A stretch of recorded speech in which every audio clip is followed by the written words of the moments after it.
नमस्कार। आज मैं फिर आपके सामने अपराध की एक और घटना लेकर आया हूँ। आज के अपराध की घटना है प्रदेश हरियाणा से। घटना थोड़ी पुरानी है लेकिन खुलासा एकदम हालिया है, हाल फिलहाल का है। बात हरियाणा के फरीदाबाद जिले की। तारीख थी 23 अप्रैल 2025। पल्ला थाने के नवीन नगर चौकी पर अरुण नाम के एक आदमी ने आकर ये सूचना दी कि उसकी पत्नी तनु पिछले कई दिन से घर से गायब है। उनका ये कहना है कि घर से कुछ थोड़ा बहुत झगड़ा हुआ था जो पति पत्नी में होता है, उसके बाद से वो कहीं चली गई है। उसको ढूंढने की बड़ी कोशिश की गई लेकिन उसका पता नहीं चल रहा है। उसकी फ़ोटो, हुलिया इत्यादि जो कुछ भी ज़रूरी होता है गुमशुदगी लिखने में, वो सारी चीज़ें चौकी नवीन नगर पर दे दी गई और ये रिक्वेस्ट की गई कि कृपा करके आसपास के ज़िलों से, आसपास के थानों से ये पता कर लिया जाए कि मेरी पत्नी इस समय कहाँ पर है। बहरहाल पुलिस ने अपनी खोजबीन जो भी संभव है वो अपना शुरू की। इस बीच में उसके पिता हाकिम सिंह, लड़की के पिता हाकिम सिंह ने बच्ची की खोज जारी रखी। सबसे पहले उन्होंने ये बताया कि वो अपनी बेटी की ससुराल से उनको फ़ोन आया कि वो कहीं चली गई है और कृपया करके आप घर पर आ जाइए। हाकिम सिंह फौरन अपनी बेटी के घर यानी बेटी के ससुराल पहुंच गए। लोगों से पूछा, लोगों ने बताया कि ये इतवार की बात होगी। इतवार को दिन में कुछ झगड़ा हुआ और शाम को वो घर से निकल गई। 3-4 दिन तक हम लोगों ने सब जगह ढूंढने की कोशिश की लेकिन उसका कोई पता नहीं चल रहा। और आप भी देखिए कि उसकी मायके साइड से कहाँ जा सकती है, किस रिश्तेदार के यहाँ जा सकती है। ऐसा कह के उन्होंने पिता हाकिम सिंह को अपने घर पे बुलाया था। बातचीत करते रहे उनके पिता, लेकिन उनके पिता अपने दामाद की और उसके पिता और घर वालों की बात से संतुष्ट नहीं हो पा रहे थे। बात छोटी मोटी बताई गई कि साहब इस बात को लेके झगड़ा हुआ, वो चली गई।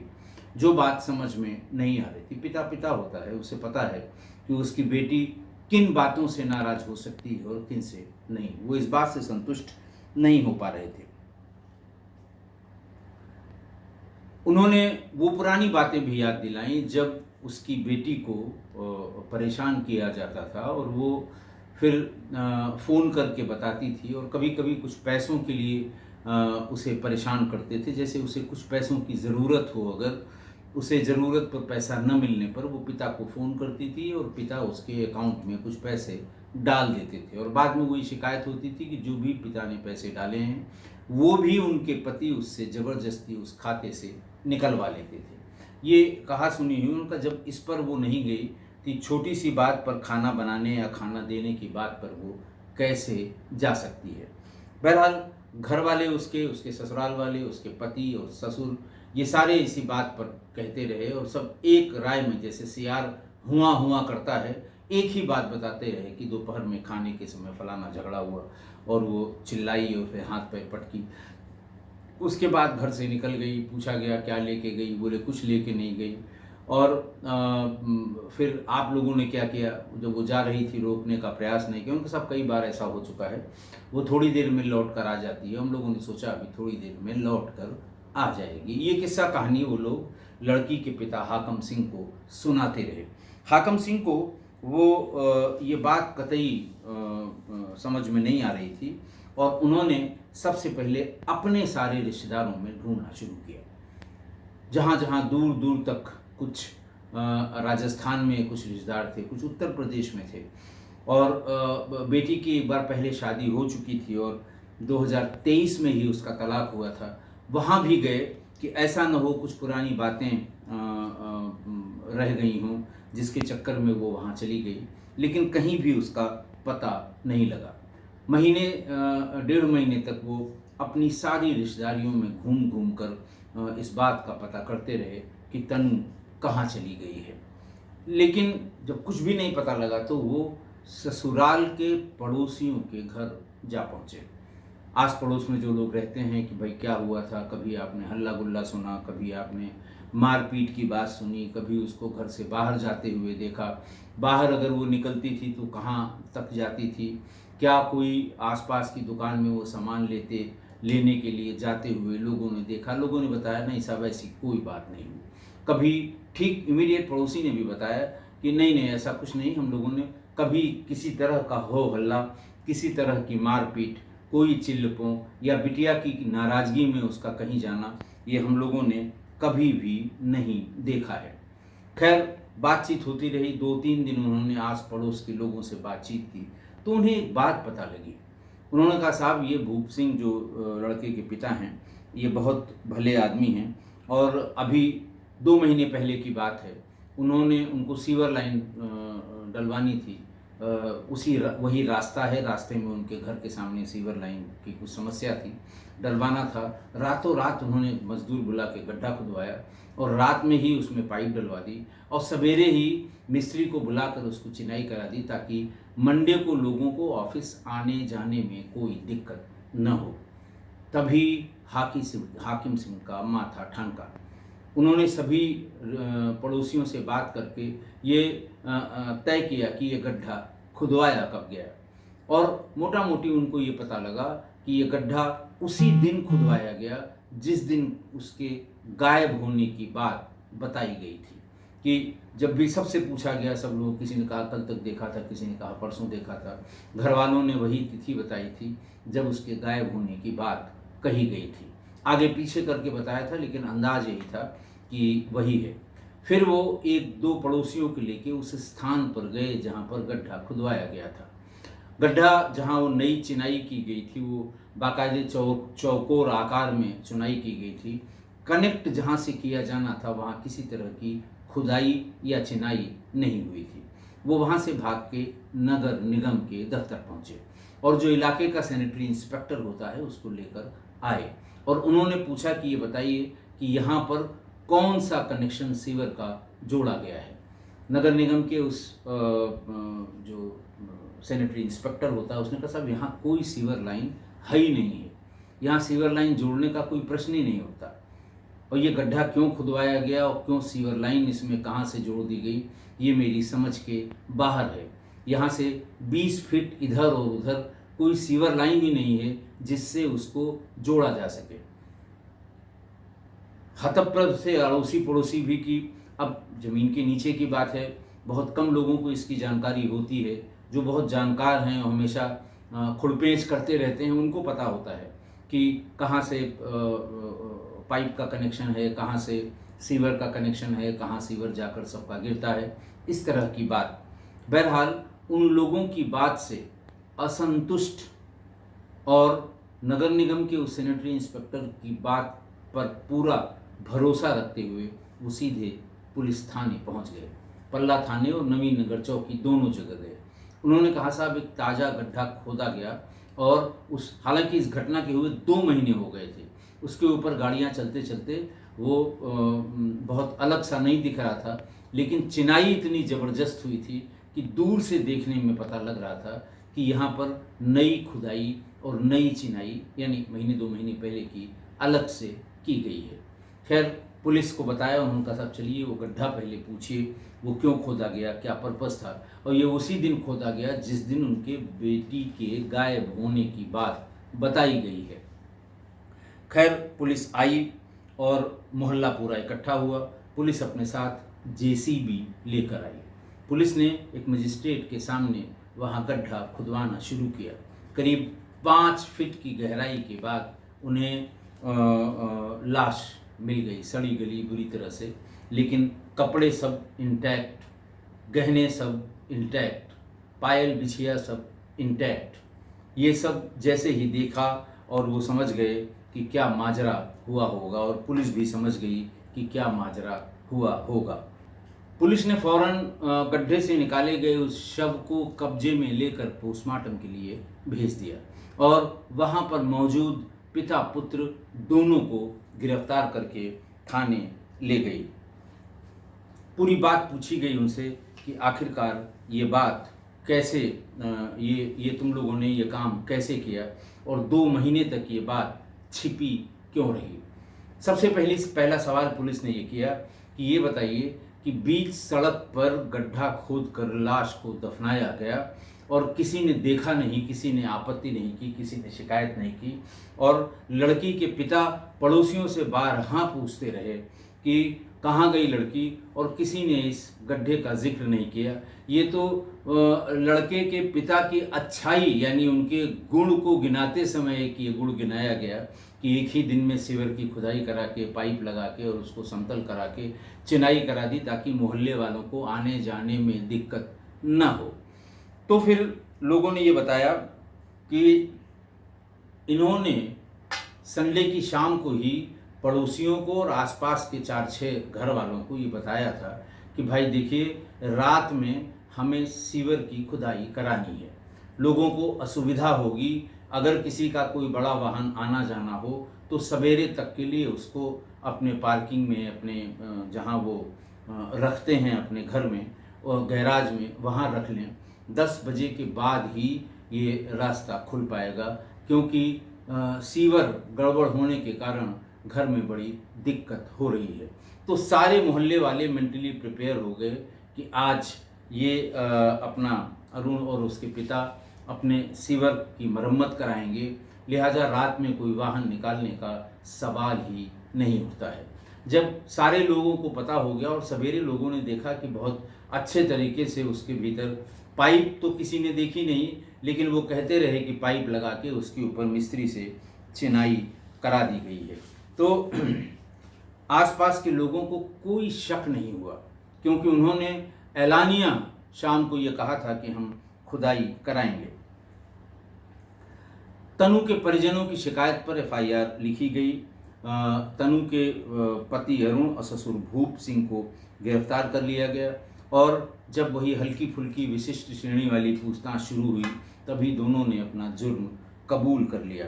पुलिस अभी ये तक, अच्छा वो लोग जो बातें बता रहे थे वो छोटी मोटी बातें कि हर बात में वो ऐसा करती थी वैसा करती थी, और आपस में गुत्थम गुत्था हुई, धक्का दे दिया और सिर पे चोट लग गई, जब देखा कि मर गई तो उसको डर के मारे हम लोगों ने गड्ढा खोद के दफना दिया।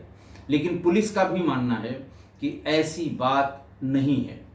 अब लड़की वालों से पूछा जाने लगा, तनु के पिता हाकिम सिंह कहने लगे कि जब से हमने शादी की है तब से ये उसको दहेज के लिए परेशान करते थे, दहेज के में मिलने वाले पैसे और गहनों के लिए उसे बराबर परेशान करते थे। बहरहाल पोस्टमार्टम की रिपोर्ट आ गई, हत्या उससे साबित हो गई, और अभी भी दोनों पिता पुत्र को पुलिस कस्टडी रिमांड में लिया गया है ये जानने के लिए कि आखिरकार किस वजह से इन लोगों ने हत्या की है।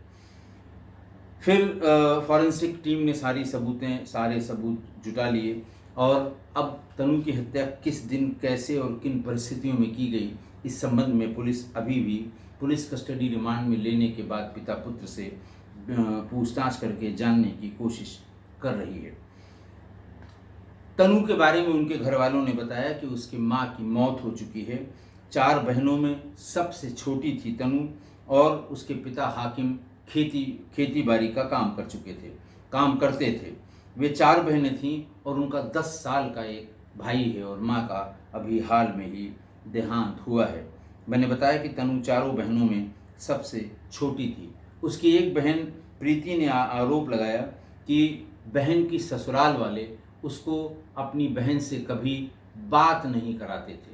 बहुत बार बात करने की रिक्वेस्ट हुई कि बात कराइए, तो एक आध बार बात कराई, लेकिन हेलो हाय होने के बाद ही फ़ोन काट दिया गया। इस तरह से 1 साल तक उसकी बहन को मायके में ये कह के छोड़ दिया था कि जेवर और पैसे लेकर ही आना, ऐसे हम तुमको अपने घर में नहीं घुसने देंगे। इसके बाद पिता ने कुछ रुपए लेकर तनु को वापस भेजा था। प्रीति यानी मृतका की बहन आरोप लगाती है कि पुलिस ने गंभीरता से काम नहीं किया, नहीं तो प्रीति की लाश के मिलने में 2 महीने न लगते। फिरोजाबाद के निवासी तनु के पड़ोसियों ने बताया कि तनु की अरुण से दूसरी शादी थी। तनु की पहली शादी वर्ष 2021 में आगरा में हुई थी। 1 साल पति के साथ रहने के बाद उसका तलाक हो गया था और 2023 में उसकी अरुण से शादी हुई थी। अरुण का मैंने बताया रोशन नगर के रहने वाले थे। बहरहाल पिता पुत्र के ऊपर आरोप है, उनको गिरफ्तार किया गया, पुलिस कस्टडी रिमांड मौजूद हुई और उनसे अभी भी पूछताछ हो रही है। 3 दिन पहले ये 3 दिन पहले का सारा वाकया है। 3 दिन पहले वो लाश बरामद हुई थी और उसके बाद से ये पुलिस कस्टडी में इनसे पूछताछ अभी भी चल रही है। प्राइमा फेसी यही बताया गया। लड़की वालों की शिकायत थी कि दहेज के लिए प्रताड़ित करते थे और लड़के वालों का कहना है कि बहुत छोटी सी बात में धक्का मुक्की हुई, गिर पड़ी, सिर पे चोट लगी और उसके बाद जब वो मर गई तो उसे हम लोगों ने इस तरह से चालाकी से, इस तरह से घर के सामने ही गड्ढा खोद कर और उसे उसमें गाड़ दिया था। आज की घटना देखिए, आज एक पत्नी की निर्मम हत्या हुई। आज की घटना में आपने जैसा सुना, एक पत्नी की निर्मम हत्या हुई और लाश को घर के सामने ही सड़क पर पूरे मोहल्ले के बीच में गड्ढा खोदकर गाड़ दिया गया। चोरी छिपे नहीं किया ऐसा उन्होंने, ऐलानिया ऐसा किया और बाप बेटे ने ही ये काम किया। दिन में पूरे मोहल्ले को बता दिया कि सीवर लाइन का काम करने के लिए रात में गड्ढा खुदवाना है। मजदूर बुलवाकर 5 फीट गहरा गड्ढा खुदवाया और मजदूरों को रात में 9-10 बजे ये कह के वापस कर दिया कि अब रात बहुत देर हो गई है, सवेरे इसमें हम सीवर का पाइप डलवा देंगे, तुम लोग 10 बजे तक आ जाना ताकि पाइप लगने के बाद उसके ऊपर मिट्टी को समतल करके और इसकी चिनाई ठीक वैसी ही करनी है जैसा आप लोगों ने खोदते टाइम देखा था। फिर जब गड्ढा खुद गया तो फिर वही हुआ होगा, आसपास देखा होगा, कोई देख तो नहीं रहा है, चोरी से ले आए और उसकी पूरी बॉडी को सबसे नीचे रख दिया और पिता पुत्र दोनों ने ही ऊपर लगे हुए मिट्टी के ढेर को जल्दी जल्दी पूरे गड्ढे को मिट्टी से भर दिया। सवेरे जब मजदूर और मिस्त्री आए तो उन्होंने ये बताया कि हमने सुबह 7 बजे ही, चूँकि टाइम हो रहा था लोगों के आने जाने का, सुबह 7 बजे ही इसमें पाइप डलवा दी थी। अब इसको तुम्हें सिर्फ समतल करके इसकी चिनाई करनी है ताकि आने जाने वालों को 10 बजे से पहले ही ये चिनाई हो जाएगी तो आने जाने वालों को तकलीफ़ नहीं होगी।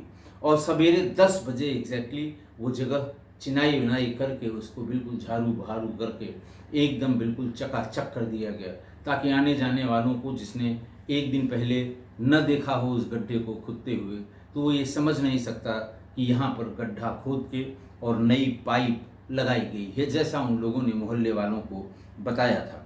और भूप सिंह के पड़ोसियों ने सवेरे उनको बहुत बधाई दी कि भाई साहब आप मोहल्ले वालों का कितना ख्याल रखते हैं, मोहल्ले वालों को असावधानी न हो इसलिए आपने रात में काम कराया और सवेरे होते होते सब फिट कर दिया, चकाचक कर दिया। लेकिन पिता होता है, पिता अपने बच्चों के बारे में बहुत कन्फर्म होता है, वो कहे न कहे।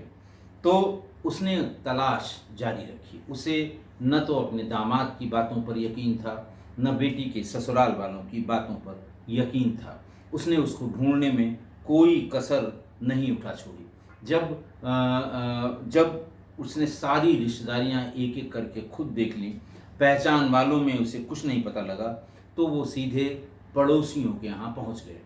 ठीक अगल बगल के पड़ोसी, सामने वाला पड़ोसी, सब के यहाँ बैठे, चाय पी और ये पूछा कि भाई आपने कभी कोई शोरगुल सुना, कोई हल्ला गुल्ला सुना, कोई गाली गलौज सुनी, कभी वो बाहर गुस्से में निकली हो, कहाँ से वो सामान ले आती थी, क्या क्या सामान लेने के लिए जाती थी या बिल्कुल नहीं जाती थी, उसके पति ही सब सामान लाते थे। इस तरह के सामान्य सवाल उन्होंने सारे पड़ोसियों से पूछने शुरू किए। लोगों ने बताया सब मिल के कि सब भूप सिंह बहुत अच्छे आदमी हैं, सब मोहल्ले वालों का ख्याल रखते हैं, सबके दुख दर्द में शामिल होते हैं, आते जाते रहते हैं, होली दिवाली सबको इकट्ठा करते हैं, चाय पानी कराते हैं। इस तरह की बातें जो सामान्य रूप से मोहल्ले वाले एक दूसरे के बारे में बताते हैं, वो सब बातें लोग बता रहे थे। इन्हीं बातों में एक उदाहरण और दिया गया कि देखिए साहब, मोहल्ले वालों का इतना ख्याल रखते हैं, इनको सीवर लाइन डलवानी थी, संडे का दिन इन्होंने चूज़ किया और संडे के दिन रात में गड्ढा खुदवाया, सवेरे तक उसमें पाइप डलवा के और उसको समतल करा के, और सवेरे जब लोगों के आने जाने का समय शुरू हुआ तब तक चिनाई करा के एकदम साफ सुथरा कर दिया, ताकि लोगों को आने जाने में, मोहल्ले वालों को आने जाने में कोई असुविधा न हो। ये सुन के उन्होंने पूछना शुरू किया, ये कब की बात है, किस दिन की बात है, किस महीने की बात है। जिस दिन उन्हें ये बताया गया था कि उनकी बेटी कहीं चली गई है या गायब हो गई है, तो उन्होंने उन कड़ियों को जोड़कर ये देख लिया कि ये किस दिन की बात थी और किस दिन ये गड्ढा खुदवाया गया था। फिर उन्होंने मौका देखा। मौका देखने के बाद उन्हें समझ में नहीं आ रहा था कि यहाँ सीवर लाइन कहाँ से गई होगी। फिर उन्होंने जो सैनिटरी इंस्पेक्टर नगर निगम का या टाउन एरिया का होगा उसको बुलाया, उससे उसने साफ बता दिया कि साहब, यहाँ पर कोई इस तरह की सीवर लाइन नहीं है जिसको जोड़ने के लिए या जिससे जोड़ने के लिए गड्ढा खुदवाने की बात की जाए। और वो जो जहाँ नई चिनाई की गई थी वो भी कहीं कनेक्ट करने के लिए उसमें कोई गड्ढा या चिनाई का जो ईंटें होती हैं वो भी नहीं दिखाई पड़ी। तो उस पिता ने जब ये सब जोड़ के देखा तो उसे लगा कि संडे को ही ये खोदा गया, और सैटरडे या संडे में ही उसे ये बताया, उसको ये जानकारी हुई थी कि इस दिन के बाद से उनकी बेटी दिखाई नहीं दे रही है। उन्होंने फ़ौरन पुलिस को इत्तला की। पुलिस जेसीबी लेकर आई और पूरे मोहल्ले के सामने वहाँ चिनाई की गई जगह पर जब खुदवाया तो तनु की लाश बरामद हो गई, उसके गायब होने के 2 महीने बाद। तो हत्या के पीछे जो दहेज वाली बात बताई जा रही है वो समझ से परे है, क्योंकि ये बात नहीं हो सकती। लड़की की दूसरी शादी थी और ये भी कहा गया कि लड़के की शादी होने में थोड़ी सी दिक्कत थी, इसलिए दोनों की समझ से ये शादी की गई थी। तो इसमें दहेज वाली बात नहीं समझ में आती, और जांच अभी भी चल रही है और आप देखिएगा कि कहीं न कहीं अवैध संबंधों वाली बात ही सामने आएगी। बहरहाल जो एक कहावत है कि पाप छुपाए ना छुपे जस लहसुन को बास, यानी पाप उसी तरह छिपाए नहीं छिपता है जैसा लहसुन की दुर्गंध है। यानी आप लहसुन खाने के बाद चाहे जितना पिपरमिंट खा लें, चाहे जितना पुदीन हरा की शीशियाँ पी लें, लेकिन आपके सांस से प्याज और लहसुन की जो गंध है, जो दुर्गंध है, वो बातचीत करते समय जरूर आ जाएगी। पाप भी इसी तरह होता है कि आप कितनी भी चालाकी से पाप करें, कितना भी छुपाने की कोशिश करें, लेकिन वो कभी न कभी उजागर हो जाता है। आशा है मेरी इन बातों से आप सहमत होंगे। आज के लिए इतना ही। बहुत बहुत धन्यवाद।